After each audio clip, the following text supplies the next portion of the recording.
We are poor little lambs who have lost our way.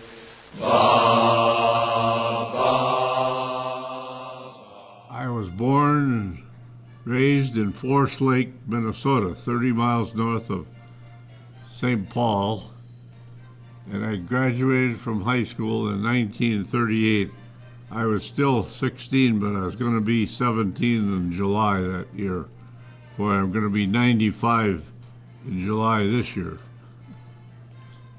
I was going to be drafted, but the word got around among the fellows that rather than just being a rifleman or something like that, you should enlist. I was going to Pasadena Junior College at the time. My pay was $90 a month, and in California I got $90 a week for working in an aircraft factory while I was going to school. And the Navy had what they call a V5 program, and they came around and put on a pitch to us fellows to join the Navy V5, which was for pilots. So it's war they want, and throughout the nation, young recruits burning with patriotism rush to enlist. A newer and bigger Navy in the making. The Navy had a working arrangement with what they call CPT, Civilian Pilot Training, and they sent us out on the desert halfway between LA and Las Vegas at Baker, California, to start flying in Piper Cubs.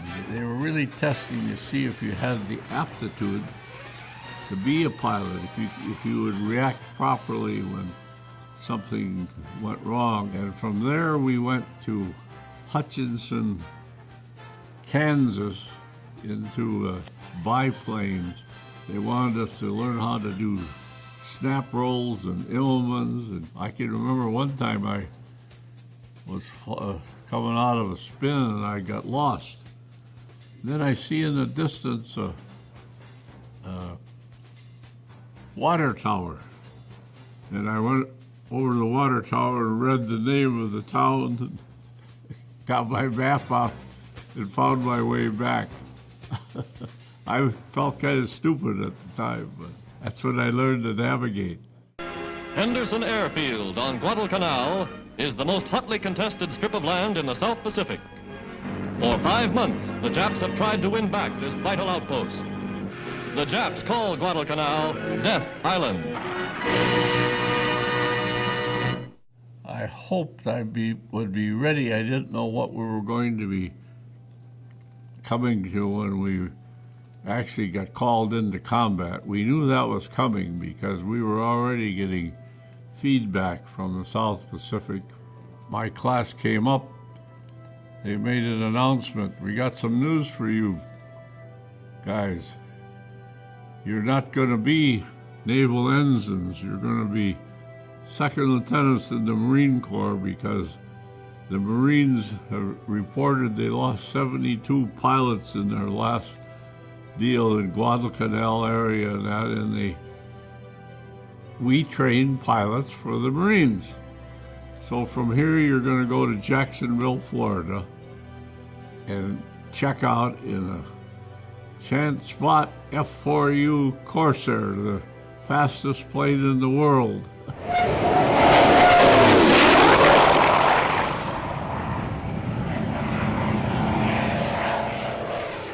They put us on a boat. And it turns out that it was a banana boat, because the name of the boat was the SS Hawaiian Shipper. And there was 150 pilots in bunks on that boat. And it was a long trip, because that was a slow boat to get to Hawaii from San Diego. There was all different types of people, because they came from all different parts of the United States. Particularly the ones that stood out were the guys from South, because whenever they'd run into a Negro or somebody, they just would, it was terrible the way they treated them. I mean, I can't even say the words that they called them and that. I was at one of the court martials testifying for a guy, and the captain who was holding the court said, I want to remind you guys that the ranking is, you start with the generals and you go to the next level of colonels and first and second lieutenants, and then you go down to Negro mess stewards, and below that are flying cadets. Your rank is below the guys that are waiting on you. We are poor little lambs who have lost our way. Ba, ba, ba. Well, we went in when Guam was liberated. The Marines took a peninsula and had a runway for us. And that was one of the biggest harbors for transporting troops and supplies. We had quite a protection job because there was a lot of ships, good ships in the harbor, coming in and out. And even some carriers were on their way. We had radar that would reach out 100 miles and spot anything coming in, and immediately they'd alert us and send us up and vector us out to the planes. Boy, that was good to know. They didn't know we were coming, but we knew they were coming. Another thing about the Corsair that we found was that it had such great armor protection for the pilot. I mean, we had that much metal around our cockpits and stuff. In the same way with the fuel tanks and that. And the Japs did not have that, because my wingman and I followed a kamikaze once, and I said, let's go, and we shot, and it just flew in. There was nothing left to it. There were pieces flying of, like, aluminum or whatever it was flying around in the air. Not a single Jap kamikaze got to the harbor. At that time it was kind of a transition period too. People were, like I told you, Pappy Boyington stopped on his way back from Guadalcanal and told me how to fight the war. I'll drink them, I'll fight them.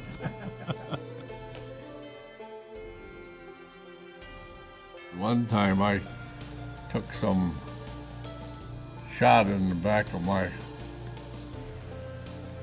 plane, and things started to go haywire, and I didn't know how to adjust. I called my crew chief, and he saved my life. And a little while later, one of his in the crew came to me and they said, Lieutenant, did you know that George is having a birthday next week? I said, oh, no. And I said, what can I get him? He said, well, he'd like something to drink, probably. So I went out and somehow procured a bottle of whiskey and gave to George. And they found out about it and court-martialed me. And the colonel said, you know, you got such a good record, and I don't know what to do, but one thing's going to happen. You're not going to make captain. I said, you know, I just don't really care. If I can get home when this war's over, fine, I'll be a civilian. That was my attitude. We didn't get much mail from home, to tell you the truth. My sister and my mother each wrote me a letter once in a while, but this one happened to be from a lady that I thought I was engaged to. She was a Coast Guard lady, a spar, and they kind of liked pilots, and the pilots liked them. When I opened this letter, it said, well, I've got some kind of bad news for you and I. My parents do not want us to get married. They said if I get married, they're going to drop me from the family if I marry a Norwegian Lutheran, because they were Irish Catholic. When we left Guam and stopped in Iwo Jima and gassed up, then we went to Okinawa. You know, that's a Jap island. And as we were approaching Okinawa, there were 6 of us, and we saw the ships around there, and we headed for the runway, and all of a sudden, anti-aircraft, they were shooting at us. We lost one of my buddies went down, and I remember hearing the major that was running our squadrons say, "Attention, picket ships. These are American planes. And incidentally, we each have 6 .50 calibers. If you guys don't stop, you'll find out what that is." Boy, they quit shooting at us. But I landed there, and I was taxiing down, and a guy came in a Jeep, and he was waving at me to stop. And so I pulled up, come up, and he says, "Get your butt over. You got to get into a foxhole." I said, "Foxhole? I'm a pilot." He says, "You want to be a live pilot?" And there was an air raid on. We were first in a tent with 8 guys, and that's where we lost a couple of guys. The Japs came down in the middle of the night, and you couldn't keep them out of a tent. They got in and cut the throat of a couple of the guys. We were happy when we finally got up on a different level and had Quonset huts that we could lock. And we'd get the natives. One native boy would come and clean it, and we'd give him a case of Coke. That was his reward. When we'd go swimming or even when we'd take a shower, we had to have somebody standing by with a .45 armed, because a couple of different times the Japs came down from their caves and attacked. They were losing a lot of our own people. When we went out on close air ground support, we saw guys mowed down by the Japs. I lost my wingman, and we trained together because you were supposed to protect one another. You know, they did these different maneuvers, and I saw him going down, and I yelled, "Inch, inch, inch." He just went right in. Never came up. I went down to see if some of the planes that landed the pilot was able to get out, and we called in a Dumbo. We always had a PBY somewhere that would come and pick up a downed pilot. And I tried to find out about that, and it wasn't there, and I said, "Oh, God, just like losing a brother."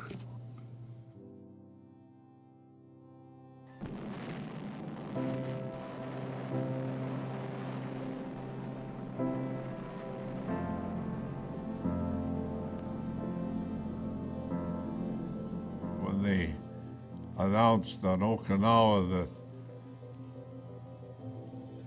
we were going into breakfast, and they said, "Guess what? They dropped the bomb, and the Japs surrendered." I said, "What's going to happen?" "We're going home." I was ready to celebrate. There's times I felt I had a guardian angel, because things were went so good for me, and I tried to find ways to help other people so I could return some of those favors, and I'm still trying to do that in my life. I got to go back to college on the GI Bill, and that was great, because I commuted from Forest Lake to the University of Minnesota, and then I found a place to live, and I found a girlfriend, and I married her and lived with her for 65 years. She was a candidate for the Sweetheart of Sigma Chi from her sorority, and they sent me because I said, Sigma Kappa, I haven't heard of that. And the reason is they said, we don't date any of those girls. They're all girls with brains. So I went over to pick her up. And lady came to the door. I told her I was there to pick up Lorraine, and she said, she called her and she came walking down the steps, and I said, I'm in the wrong place. You're not supposed to be this beautiful. At times I wondered why she would live with me. Somebody said, how could she put up with you for 65 years? I had some real depression. It was a combination of PTSD and losing. I had my wife in a nursing home and very ill, and that it happened at the same time. And I'm still suffering from sleep deprivation. And I wake up sometimes and wonder where I am. And I say, well, doggone, I'm still alone. There's nobody else here. I'm no different than thousands of other people that served their country. And I'm different from the heroes who are still over there, and the POWs and the MIAs. To me, the heroes are out there. Did I tell you I was in a parade and this guy come along and said, here comes a hero? And I said, that's wrong. The heroes are still out there.